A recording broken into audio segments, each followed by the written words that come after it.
There we go. Good evening, everyone. This took a little bit longer than I thought it.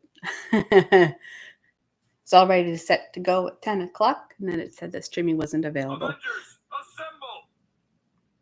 So, yeah, a few technical issues and alerts that I didn't want to prepare for might be a thing that happens as I figure out what's going on here. Part of the reason why I wanted to do it this way is because if you want to get better at something, you just got to do it.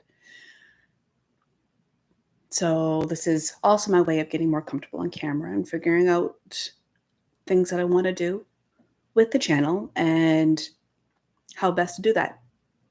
So with that in mind, I've got my book, I've got my cup of tea that has lipstick all over it now. I have my candle that I'm going to burn for our little moment here. This candle, I made it myself. You can get one just like it on my coffee page. If you go to that, you can order that. It's soy wax. It's my candle called A Midsummer Night's Dream. It has very foresty sense to it. Kind of reminds me of the Shakespeare's A Midsummer Night's Dream.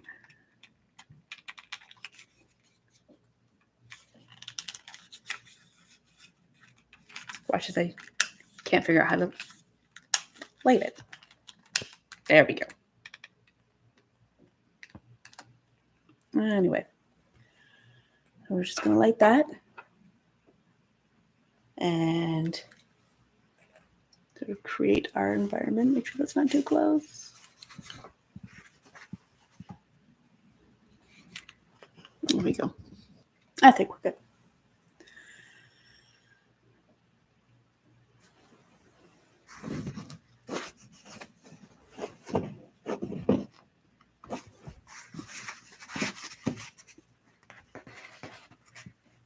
Behave. Anyway, there we go. So let's take a moment to come into a relaxed space. Because I'm feeling nervous. I'll admit that. Just take a moment to center ourselves here.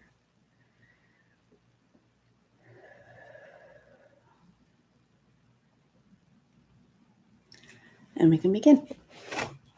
Now, like I said, we've got Pollyanna here by Eleanor H. Porter. This is one of my favorite books as a kid.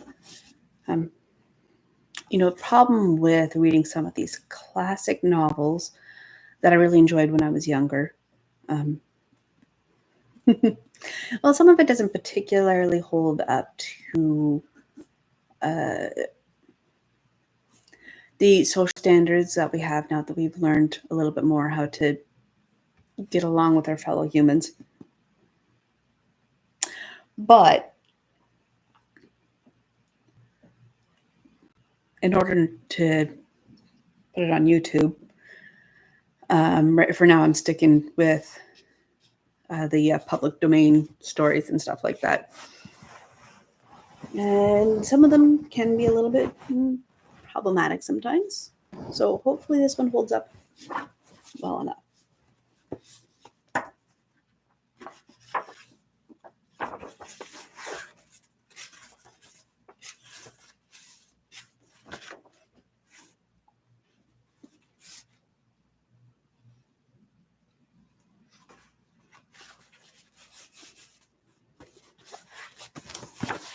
So let's start with Pollyanna, Chapter 1, Miss Polly.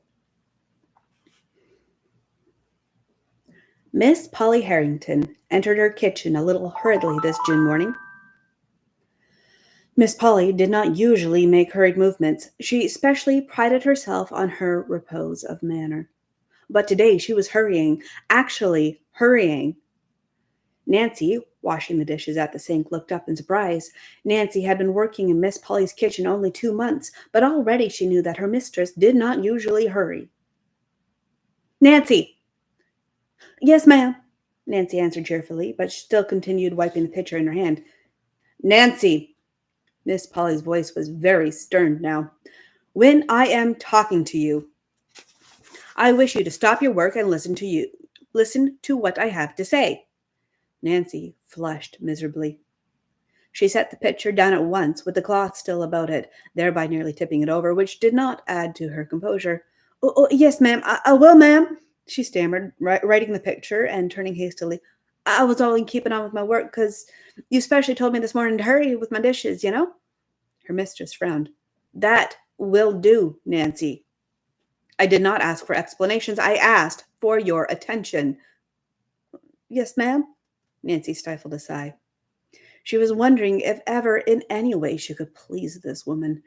Nancy had never worked out before, but a sick mother, suddenly widowed and left with three younger children besides Nancy herself, had forced the girl into doing something towards their support, and had been so pleased when she had found a place in the kitchen of the great house on the hill.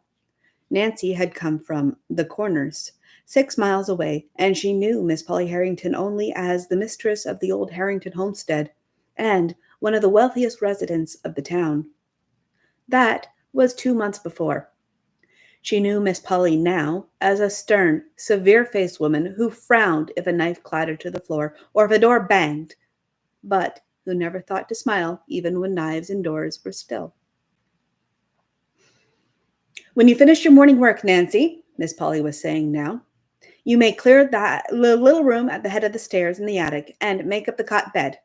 Sweep the room and clean it, of course, after you clear out the trunks and boxes. Oh, yes, ma'am. And where shall I put the things, please? I'll take out in the front attic. Miss Polly hesitated, then went on. I suppose I may as well tell you now, Nancy. My niece, Miss Pollyanna Whittier, is coming to live with me. She is 11 years old and will sleep in that room.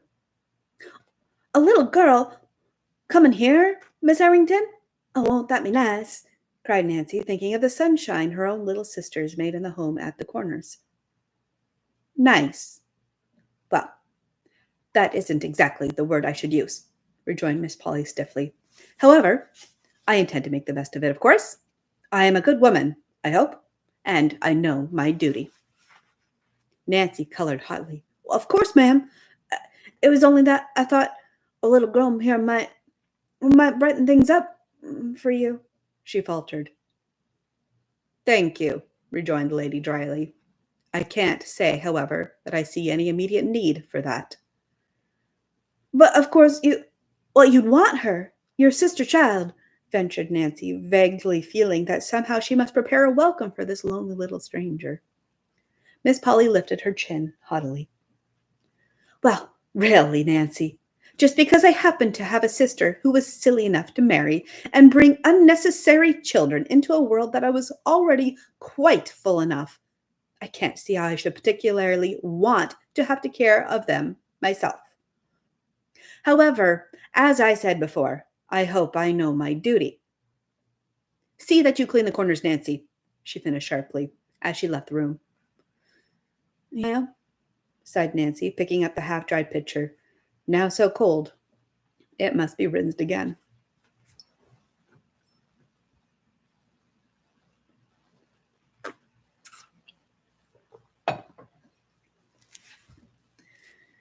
In her own room, Miss Polly took out once more the letter which she had received 2 days before from the faraway western town, and which had been so unpleasant a surprise to her. The letter was addressed to Miss Polly Harrington, Beldingsville, Vermont, and it read as follows. Dear Madam, I regret to inform you that the Reverend John Whittier died 2 weeks ago, leaving one child, a girl 11 years old.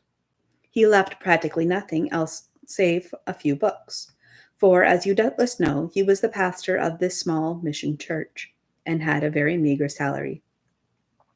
I believe he was your deceased sister's husband, but he gave me to understand the families were not on the best of terms. He thought, however, that for your sister's sake you might wish to take the child and bring her up among your own people in the East. Hence, I am writing to you. The little girl will be all ready to start by the time you get this letter, and if you can take her, we would appreciate it very much if you would write that she might come at once, as there is a man and his wife here who are going east very soon, and they would take her with them to Boston and put her on the Beldingsville train. Of course, you would be notified what day and train to expect Pollyanna on. Hoping to hear favorably from you soon, I remain respectfully yours, Jeremiah O. White. With a frown, Miss Polly folded the letter and tucked it into its envelope. She had answered it the day before, and she had said that she would take the child, of course. She hoped she knew her duty well enough for that, disagreeable as the task would be. As she sat down with the letter in her hands, her thoughts went back to her sister, Jenny, who had been this child's mother, and to the time when Jenny, as a girl of 20, had insisted upon marrying the young minister in spite of her family's remonstrances. There had been a man of wealth who had wanted her, and the family had much preferred him to the minister, but Jenny had not. The man of wealth had more years as well as more money, to his credit, while the minister had only a young head full of youth's ideals and enthusiasm, and a heart full of love. Jenny had preferred these, quite naturally perhaps, so she had married the minister and had gone south with him as a home missionary's wife. The break had come then. Miss Polly remembered it well, though she had been but a girl of 15, the youngest at the time. The family had had little more to do with the missionary's wife. To be sure, Jenny herself had written, for a time, and had named her last baby Pollyanna, for her two sisters, Polly and Anna. The other babies had all died. This had been the last time that Jenny had written, and in a few years there had come the news of her death, told in a short but heartbroken little note from the minister himself, dated at a little town in the west. Meanwhile, time had not stood still for the occupants of the great house on the hill. Miss Polly, looking out at the far-reaching valley below, thought of the changes those 25 years had brought to her. She was 40 now, and quite alone in the world. Father, mother, sisters, all were dead. For years now, she had been the sole mistress of the house and of the thousands left her by her father. There were people who had openly pitied her lonely life and who had urged her to have some friend or companion to live with her, but she had not welcomed either their sympathy or their advice. She was not lonely, she said. She liked being by herself. She preferred quiet.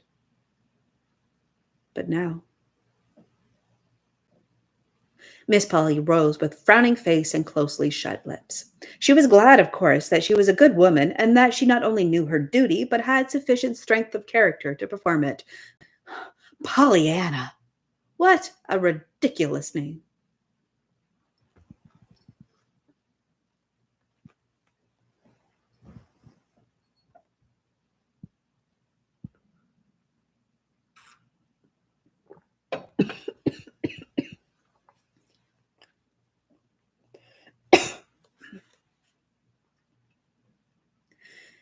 Chapter 2.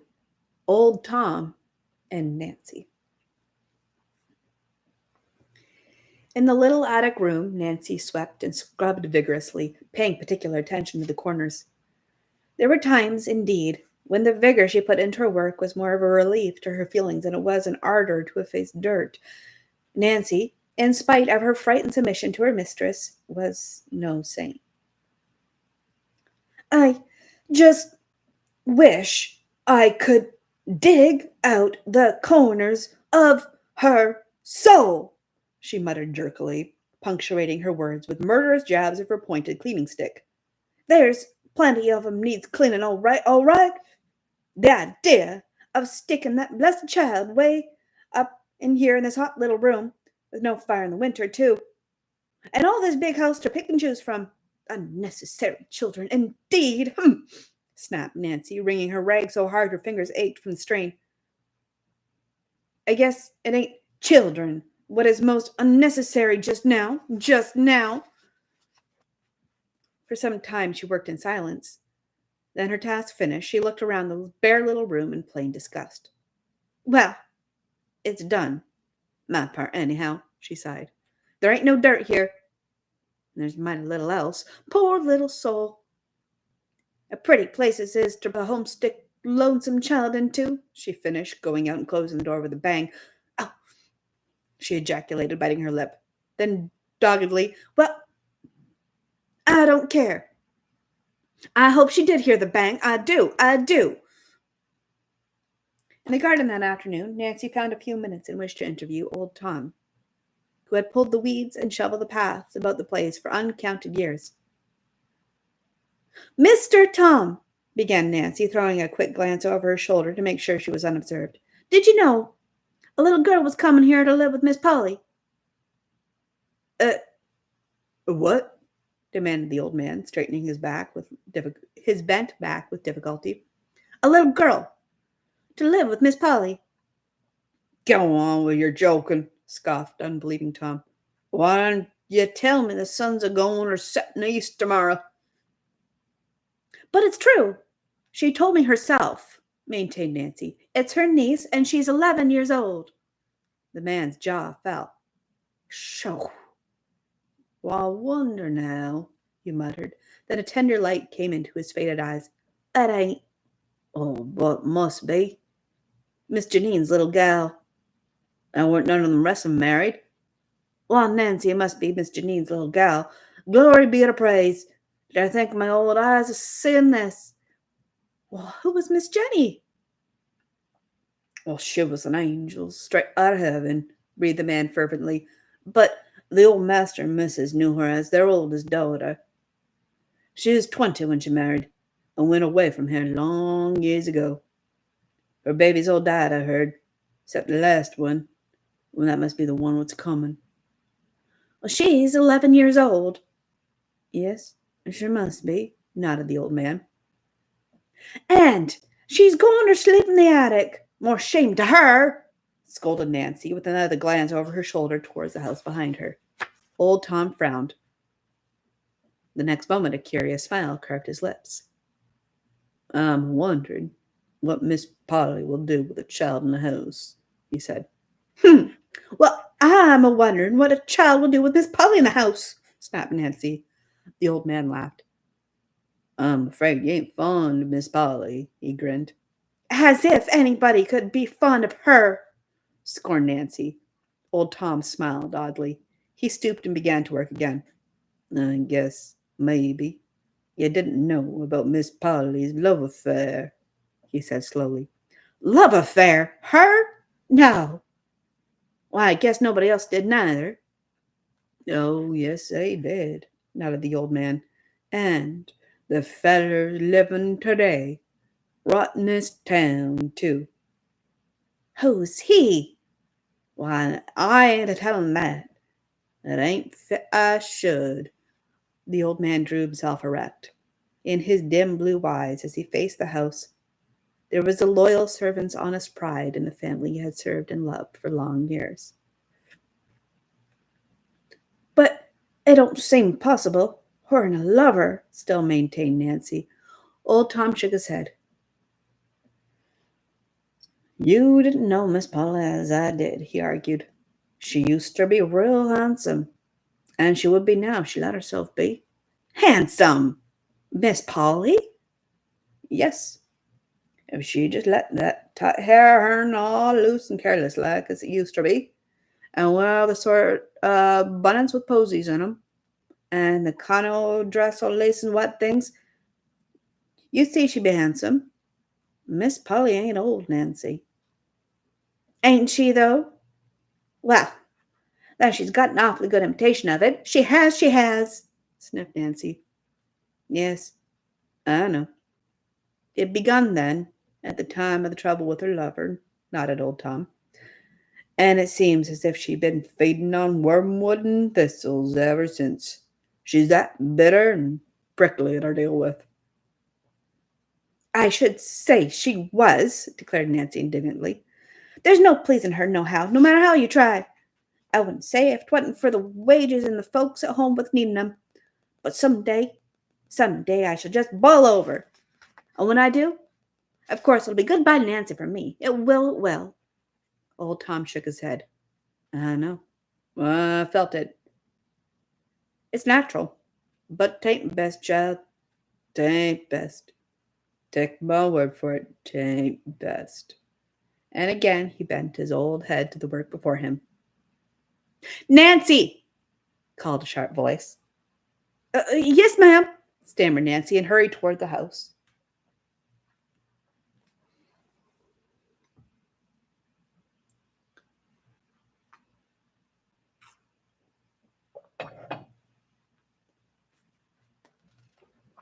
Chapter 3. The Coming of Pollyanna. In due time came the telegram announcing that Pollyanna would arrive in Beldingsville the next day, the 25th of June, at 4 o'clock.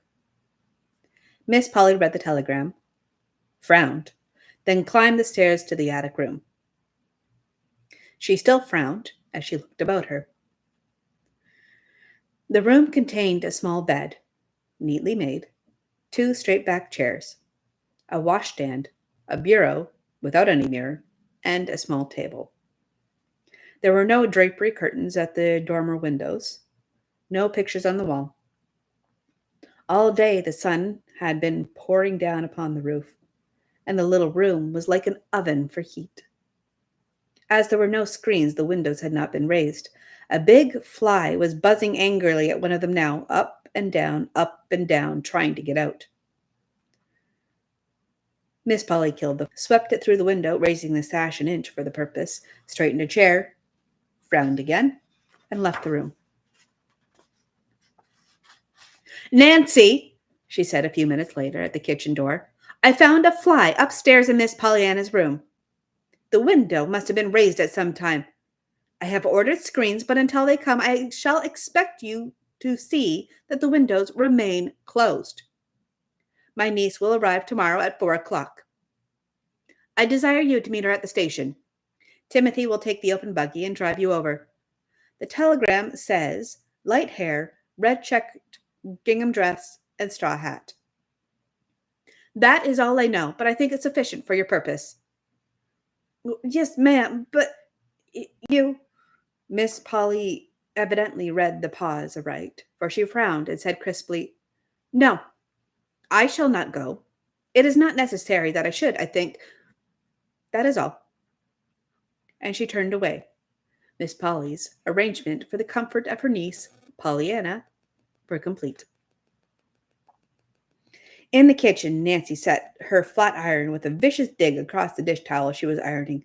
"Light hair, red checkum gingham dress, and straw hat. Oh, she knows indeed. Well, I'd be ashamed to own up that I would, and her my onlyest niece what was coming from way across the continent." Promptly at 20 minutes to 4 the next afternoon, Timothy and Nancy drove off in the open buggy to meet the expected guest. Timothy was old Tom's son. It was sometimes said in the town that if old Tom was Miss Polly's right-hand man, Timothy was her left. Timothy was a good-natured youth, and a good-looking one as well. Short as it had been Nancy's stay at the house, the two were already good friends. Today, however, Nancy was too full of her mission to be her usual talkative self, and almost in silence she took the drive to the station and alighted to wait for the train. Over and over in her mind she was saying it: light hair, red checked dress, straw hat. Over and over again she was wondering just what sort of child this Pollyanna was, anyway. "I hope for her sake she's quite insensible, and don't drop knives nor bang doors," she sighed to Timothy, who had sauntered up to her. "Well, if she ain't, nobody knows what'll become of the rest of us," grinned Timothy. "Imagine Miss Polly and a nosy kid. Gorry, there goes the whistle now." "No, Timothy, I I think it was mean to send me," chattered the suddenly frightened Nancy, as she turned and hurried to a point where she could best watch the passengers alight at the little station. It was not long before Nancy saw her, the slender little girl in the red-checked gingham, with two fat braids of flaxen hair hanging down her back. Beneath the straw hat, an eager, freckled little face turned to the right and to the left, plainly searching for someone.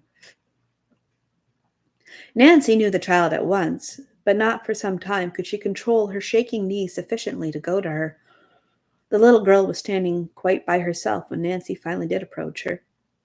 "Uh, are you Miss Pollyanna?" she faltered. The next moment she found herself half smothered in the clasp of two gingham-clad arms. "Oh, I'm so glad to see you," cried an eager voice in her ear. "Of course I'm Miss Pollyanna, and I'm so glad you came to meet me. I hoped you would." You, you, you did?" stammered Nancy, vaguely wondering how Pollyanna could possibly have known her and wanted her. You did," she repeated, trying to straighten her hat.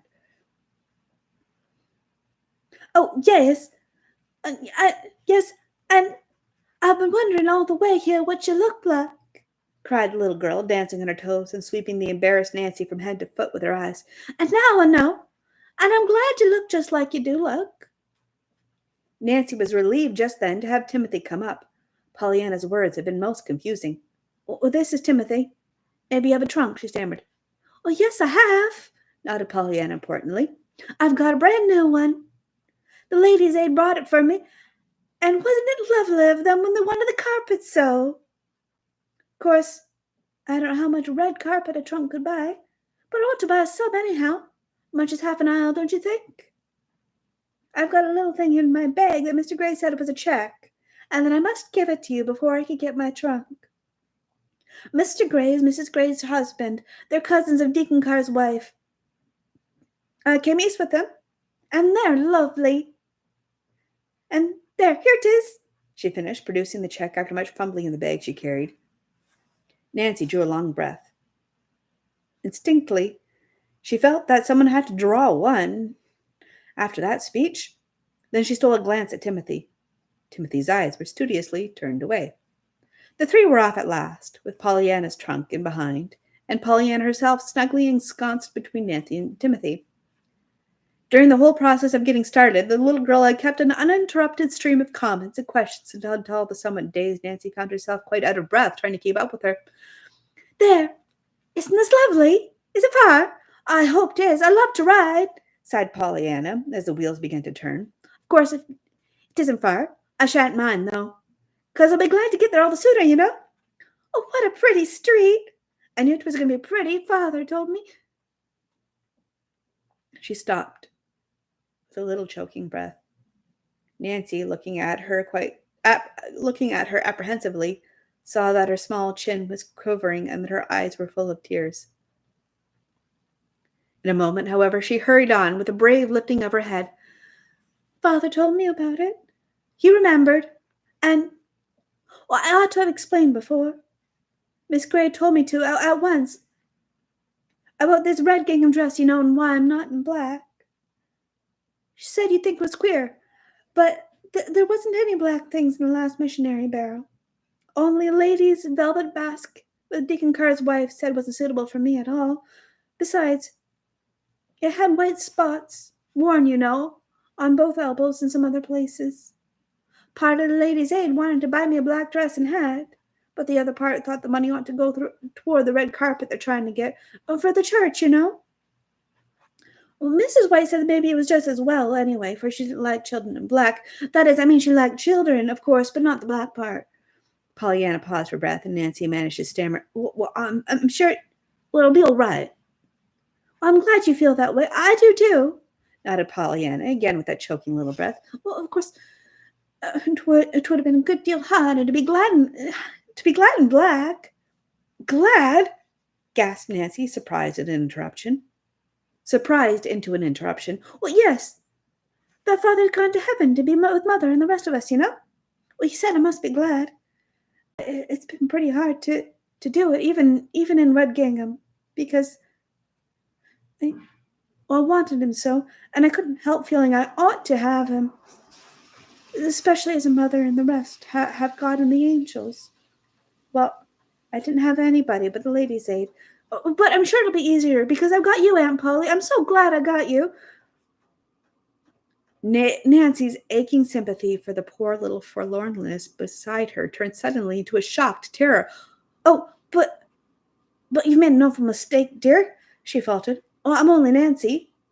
I ain't your Aunt Polly at all. Y- you are?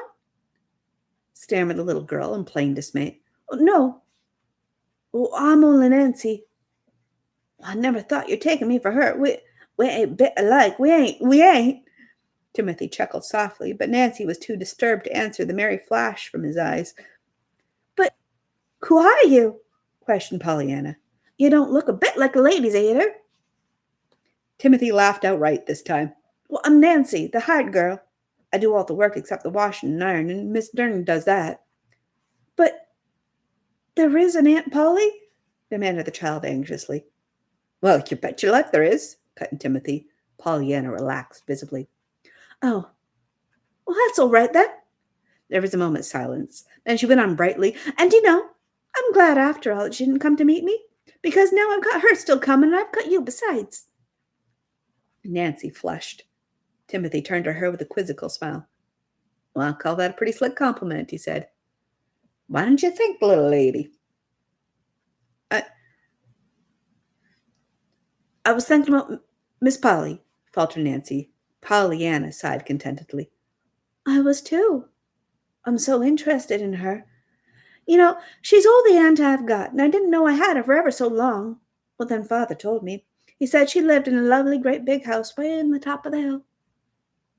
Well, she does. You can see it now, said Nancy. It's that big white one with the green blinds way ahead. Oh, how pretty. And what a lot of trees and grass all around it. I never saw such a lot of green grass seems so, all at once. Is my Aunt Polly rich, Nancy? Yes, miss. Well, I'm so glad. It must be perfectly lovely to have lots of money. I never knew anyone that did have, only the Whites. They're some rich. They have carpets in every room and ice cream on Sundays. Does Aunt Polly have ice cream on Sundays? Nancy shook her head. Her lips twitched. She threw a merry look into Timothy's eyes. Well, no, miss. Your aunt didn't like ice cream, I guess. This was I never saw it on her table. Pollyanna's face fell. Oh, doesn't she? I'm so sorry. I don't see how she can help liking ice cream. But anyhow, I can be kind of glad about that. 'Cause the ice cream you don't eat can't make your stomach ache, like Mrs. White's did. That is, well, I ate hers, lots and lots of it. Maybe Aunt Polly has got the carpets, though. Well, yes, she's got the carpets. In every room? Well, in almost every room, answered Nancy, frowning suddenly at the thought of that bare little attic room where there was no carpet. Oh, I'm so glad, exulted Pollyanna. I love carpets. We didn't have any, only 2 little rugs that came in a missionary barrel, and one of those had ink spots on it. Mrs. White had pictures, too, perfectly beautiful ones of roses, and little girls kneeling, and a kitty, and some lambs, and a lion. Well, not together, the lambs and the lion. Oh, of course the Bible says they will sometime, but they haven't yet. That is, I mean Mrs. White's haven't. Don't you just love pictures? Well, I don't know, answered Nancy in a half-stifled voice. Well, I do.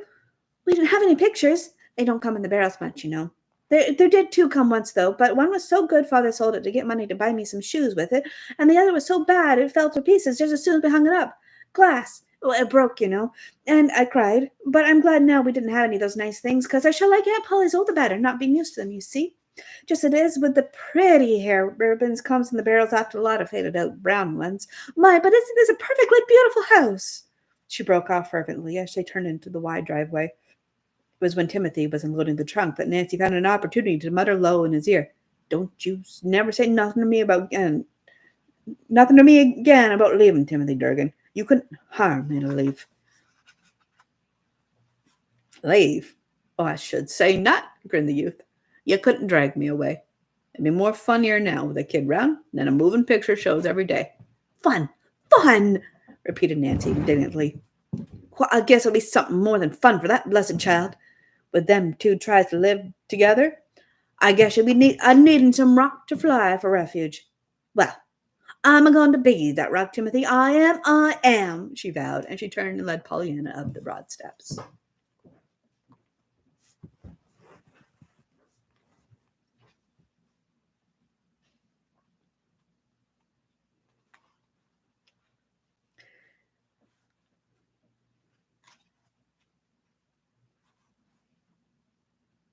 Mm. How about we save the meet between Miss Polly and Miss Pollyanna for next time? We'll see how that goes.